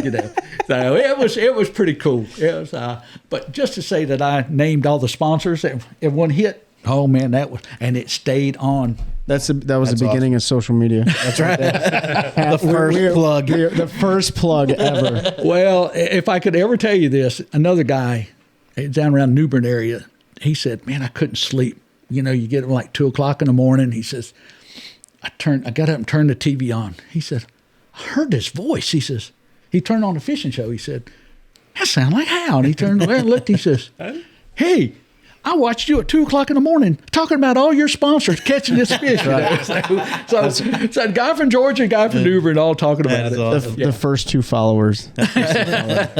No, I appreciate it, Hal. We like to ask those questions because we all have those memories. He nailed them both off one question. Yeah, Pete was going to ask you, like, what is the most memorable loss? Yeah. He nailed What's the one that haunts you for the rest of your life? Well, look, you got to think about that. When a fish pulls all the hooks out of your crankbait. Yeah, that's... that's a strong fish. Yeah, absolutely. Yeah. Guys, do you have anything for Hal before we let him plug everything else? I don't have anything else. No, I did. Before you, because we want to give you an opportunity to plug all your social medias, all your brand awareness, and all that stuff. Looks like the camera stopped. We're not that camera. We don't use. Oh, okay, cool. So, yeah. So where can everybody find you and your brand at? You can go Hal Abshire at with my Facebook, and then Hal Abshire at Instagram. Okay. Just straight out Hal Abshire. Okay. It's all one word. So easy to do. Okay. And we'll make sure we share that stuff with everybody. But also, you're at a lot of the local shows in the Piedmont area, right? Right. With the Anglers Choice and different companies and stuff like that. So the companies that support you, who do you want to mention? Well, I'll be with Deep Creek coming up at the show. I've been with them. I'll tell you just another quick story. I'm sorry. No, you're good. But the lady who owned it at first, that started it, Marie, she started it, and they had a Hal Abshire Day down at one of the stores down in Gander Mountain down in Fayetteville one day. Oh, Gander Mountain. Yeah, so I had my boat out, and I had a bunch of stuff come in, and Marie surprised me and drew a picture. I always told her, I said, I'm going to do something on a boat where a fish is coming out of like a tear area. It's all torn up, and the fish is coming out. She drew that in black and white, and then she drew one in color. So I have the original, just like this piece of paper, I have the original drawings for Deep Creek that they use on their plastics today, their bags. And that's from her doing that for me as a gift to me.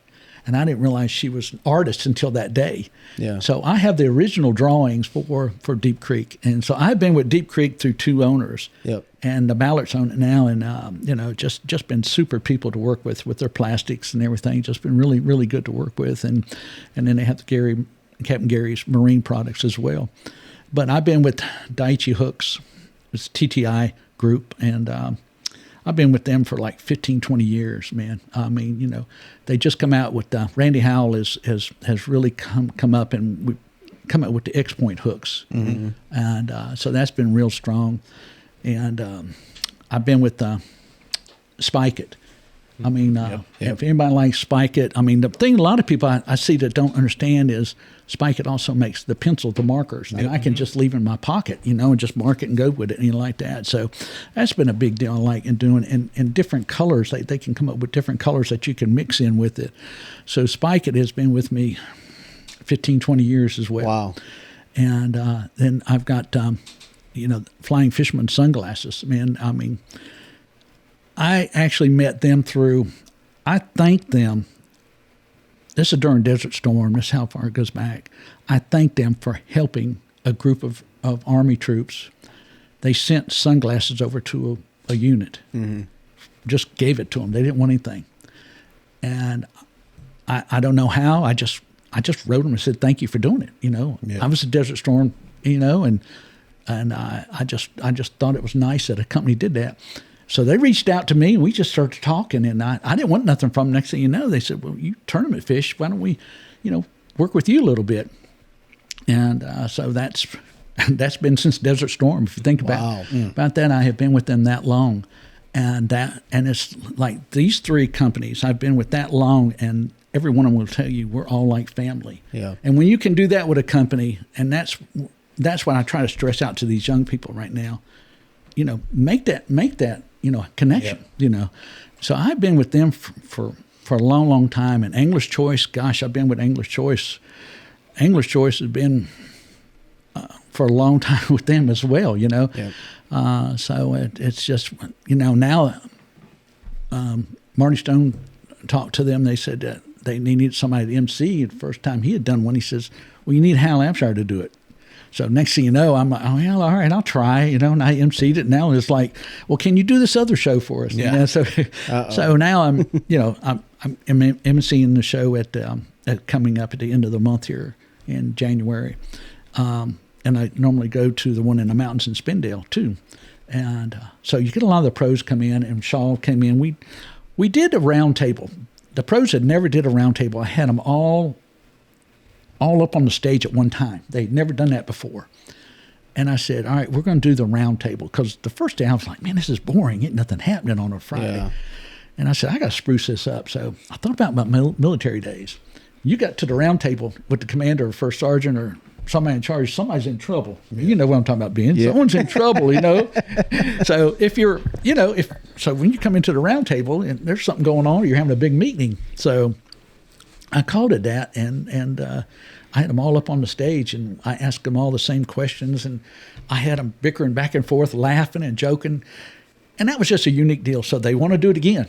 So they had never done it before. So now I got another new group coming up on this one. So I got Matt Robertson coming in. I got Corey Johnston from Canada coming in. Matt Aries coming back, and John Cruz is coming back. Yeah. So those two I know about. The other two won't.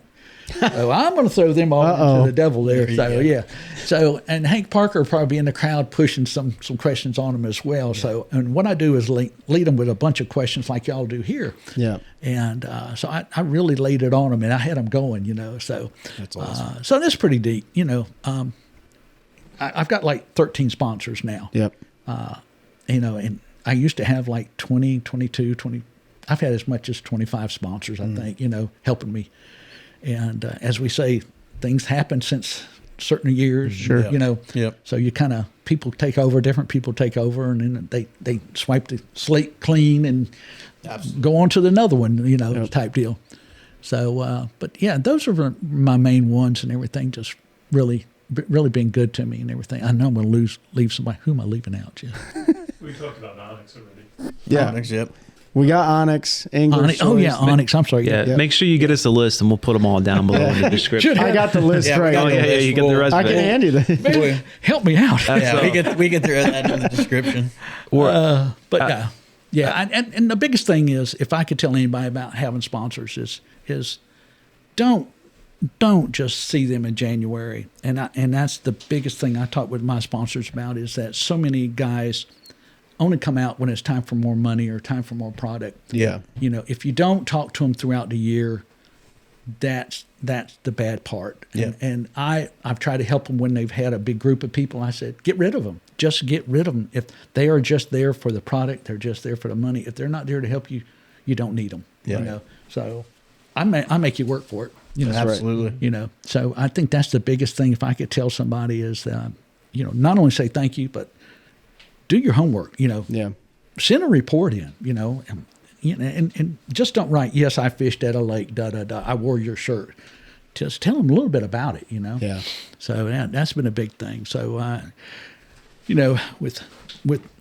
won championship with Deep Creek this year, the first one they had on Jordan, and it rained cats and dogs. I mean, it was bad, so bad they had to put us in a trailer just to give us our money and trophies. I mean, it was raining that bad.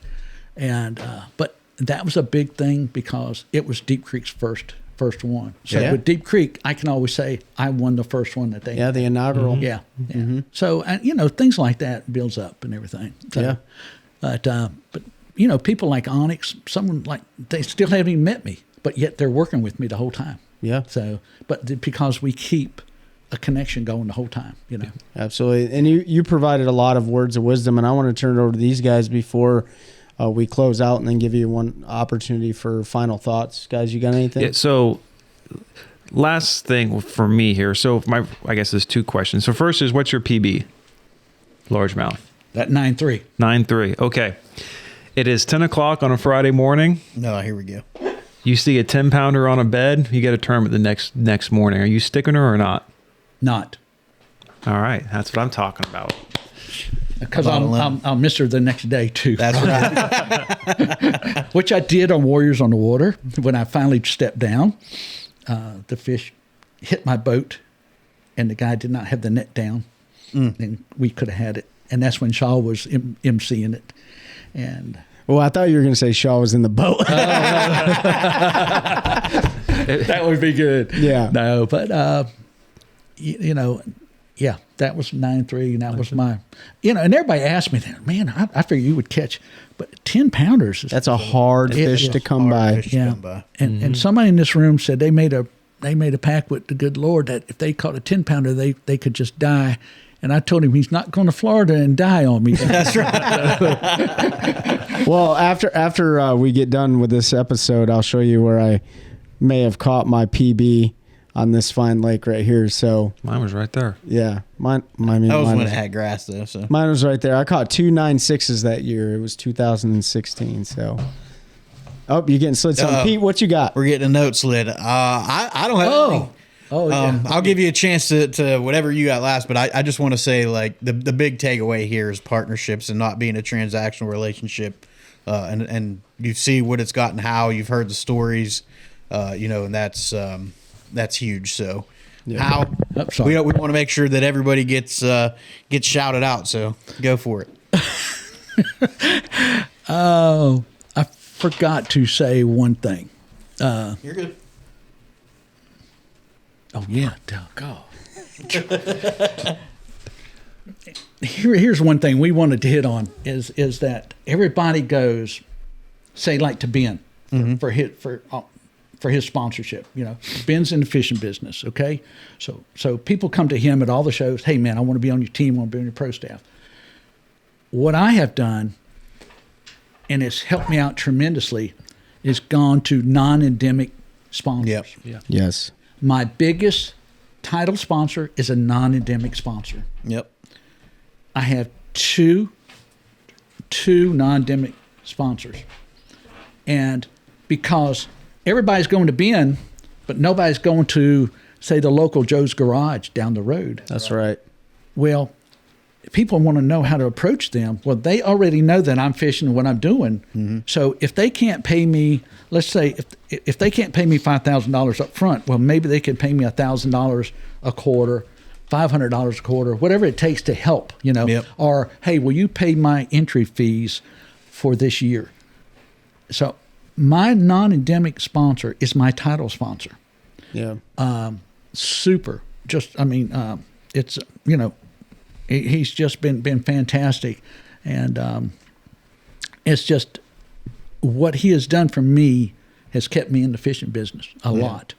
And I have two of them. I have one with Pro Outdoors, and then I have the biggest one is, let me go down through all my stuff to make sure I get all of them, but is Overhill's Heating and Air Conditioning Company. And people look at me when I say that, but he has made sure that I'm still in the business as far as helping me tremendously. Right. Yeah. And why? Because people are not banging on his doors for everything, you know. So he's a mom and pops, but he has been true to his word about helping me, and so that's been a big deal for me. I got Pro Outdoors, and it's a lawnmower shop and generator shop and everything. We've made deals with them this past year, and he's come on board with me. So that's more what I'm looking for now, is to go to the non-endemic. So this is where Jeff is coming in now. We're going to go knock on doors. We've already set up people who we're going to talk to, and people have already talked to me, and we're going to finalize some stuff in there. And that's what I want to do instead of hitting the fishing industry. I think it's a smart way to do it. You know, the fishing industry is saturated, and it's good that it's saturated, but if you don't look at the local businesses in your area, especially startups or companies that have been around for a long time, the relationships you develop, especially being from an area, right? A little bit harder for somebody like me, but at the end of the day, you can help move the needle for a small non-endemic company. A big non-endemic company you might be able to move, but like when you start looking at these places, automobile shops, painting companies, plumbing companies, things like that, you know, every person hopefully every person that's fishing with you has a place to live. Everybody watching you has a place to live. They probably have plumbing issues, HVAC issues, things like that. These are opportunities to use these local tournaments, regional tournaments as a platform to give somebody a connection. I can't tell you how many times people reach out to me from the buddy I know that I fished in my previous club. He's an HVAC technician, right? And so that network continues to develop as you fish these tournaments. These tournaments are fun, but just like any tournament, it's a platform. Just like social media is a platform. Just like this show is a platform. And in fact, we wouldn't even have met each other if it wouldn't have been through mutual friend connections, local tournaments that I fished against you, and you whooped my butt this year. You know what I'm saying? Or last year, I guess, right? I did cut the very last check, and that was really cool for you to stand there with me, so I received it. So I really appreciate that. But that's what it's all about. And so the small guys can take care of each other. And that's how you make it as a local, regional, professional angler too, is by doing things like that, knocking on those doors and saying, here's the value I bring to you because I'm from here. You know what I mean? So those words of wisdom are, if you're watching this or listening to this, like, you know, take those into consideration, because it's much more than just winning a first place in a tournament. You know what I'm saying? Yeah. Non-endemic has really worked for me big time. A lot because I'm from here, but a lot because they knew what I did before I even come up to them. Right. Did a Chevrolet dealership. I used to work for them. I would give somebody a shirt. They bought a truck and a hat. Had one guy come up to me and said, I'm tired of everybody in our club wearing these shirts, and I want one just like it. And I said, okay. He says, I'm going to buy a truck. Okay, only in America can you give somebody a shirt and a hat because they come and bought a truck. Yeah. We were sponsored Joe Nemechek in NASCAR. We started up the NASCAR deal and my fishing deal. The owner came into my office. He says, by the end of the year, I will see either I take fishing or NASCAR. 6 months down the road, he come back in my office. He said, I never thought I'd be in here. He says, I'm dropping NASCAR. I'm going with the fishing. I brought him like 70 some sales from there, and they were all listed for fishing. And we come up with a big fishing deal. I got write-ups on me from all over the United States about my fishing deal that I had with the Chevy fishing team. And what I did, I put on tournaments for the people who bought the cars and trucks from us. That's amazing. Look, I mean, It doesn't hurt that you look like Dale Earnhardt either. I'm just saying. back then they did. But now you know what Dale Earnhardt would look like with gray hair. Yeah. The Intimidator 2.0. You know what I'm saying? I also know that you fished the Warriors on the Water. I did. In fact, it got me into tournament bass fishing today. It's really a shame. And we talked about it during the last episode with Shaw. And I fished with a local here. And it just so I had no idea what I was doing with 2 spinning rods in a Plano tackle box that I still have out there going 80 miles an hour down Jordan Lake in a Blazer. When I started that with 2 other guys, it took us, we went to a restaurant and we said, all right, in 6 weeks, we put Warriors on the Water on. The next year, it took us 6 months to start. Yeah. So on behalf of that, give me a hand. Oh, he coined me. Pete, Thank you, sir. Ben, Awesome. I appreciate it. This Awesome. This is awesome. I truly and genuinely appreciate this. This is the reason why I'm in this room talking about bass fishing right now. I designed that coin. Did you really?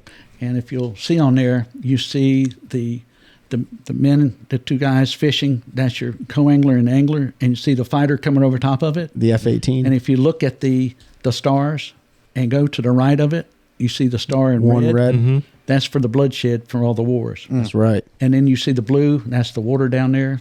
So if you turn it around, and then you'll see the state of North Carolina in red, white, and blue with the fighters coming over to protect North Carolina. And it tells you when it was established. That's amazing. 2005. Yeah. That's the year I joined the Army. And put this up on socials for anybody listening. Absolutely. So that's, So you can check it out.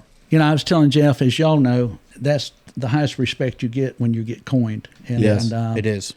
So I appreciate y'all, and happy anniversary. I'm glad I could be Thank your you. first one on it. So I Yes. just want to give you a gift for your anniversary, and Appreciate that. I appreciate y'all letting me come on board, and appreciate you, just what y'all do. And I like it even more that here's all my North Carolina boys, whether That's you're right. from here or not, you're local now, and I think it's neat, and I'm proud of y'all what you've done too. You've accomplished a lot, so I think it's great what y'all are doing. I had to move out of Kalamazoo, Michigan because I would never been nobody with KVD right now. Exactly. And I just want to say, how this means a lot, because Trey and I have, we formed a really strong friendship, and I can't tell you how many times he's talked about how important Warriors on the Water was. I hate that I never got to see it and participate, but I appreciate that, and that's going to go with the few other coins that I've been fortunate enough to get, because it does mean a lot. So I don't have many of those left, so that was from the era there like that. But That's awesome. I wanted to design something that would come out and people could have and everything. So it's just been it was a great memory for me. People always come up to me. In fact, I told my wife one time, I said, no one knows me as Hal Abshire, a tournament angler anymore. It's just the Warriors on the Water guy. He's the one. Wow. But I was president for 10 years of Warriors on the Water. Yes, sir. And I finally stepped down after 10 years. And, of course, COVID hit and Yeah. everything kind of Yeah. pushed it aside. But you're not the only guy to ever who have fished Warriors on the Water that turned around and said, I want to go into tournament fishing. Yeah. Another boy, He was over in Desert Storm. His wife went and bought him a boat, Yep. a used boat, and That's awesome. for a gift, because he fished with a guy who fished the opens, and he talked to him from wherever he was in Afghanistan, kept asking him about things about fishing, and he become a tournament fisherman because of where he's on the water. Absolutely. Yeah. Changing lives. It's more therapy than it is. Obviously, it gives you that adrenaline rush. It gives you that healthy competition. But for everybody, you don't have to be a veteran. It's just anybody that is trying to find a sense of fulfillment. Yeah. Right. Maybe not a sense of purpose, but a sense of fulfillment. To me, it is one of the most gratifying things in the world. I mean, Shaw even talked about being able to do both, race boats and catch fish. And it was a sense of fulfillment for him. And I know I got him to jump out of the airplane. Yeah, we heard. Yeah, with the Golden Reds. Yeah. So even though they had perfectly good wheels to land on, I don't know why we do it, but they got me the year before, and I told him, I said, I don't want to do it. Yeah. I was in the Air Force. We stayed in airplanes. And We landed them. and I went back to my wife, and she says, "Are you crazy?" I said, "Man, these guys are the knights, those." And finally, they put me up with a guy who had like 5,000 or some jumps, and I said, "Are you sure you're okay with this?" He said, "Oh yeah." I said, he was a young guy. I said, "How many jumps you got?" He said, 5,000. I said, "Okay. All right, you'll do." you'll do. But I kissed the ground when I finally landed. Yes, you did. And but he did one thing for me that I would never forget. He started twirling around and said, "Look, dude, I don't need none of that. Let's just enjoy the scenery." He said, "Well, since it's you, I'm going to do something we're not supposed to." He took me up through the clouds, and I took my hands like this. I never forget it. It's probably one of the best moments I ever had.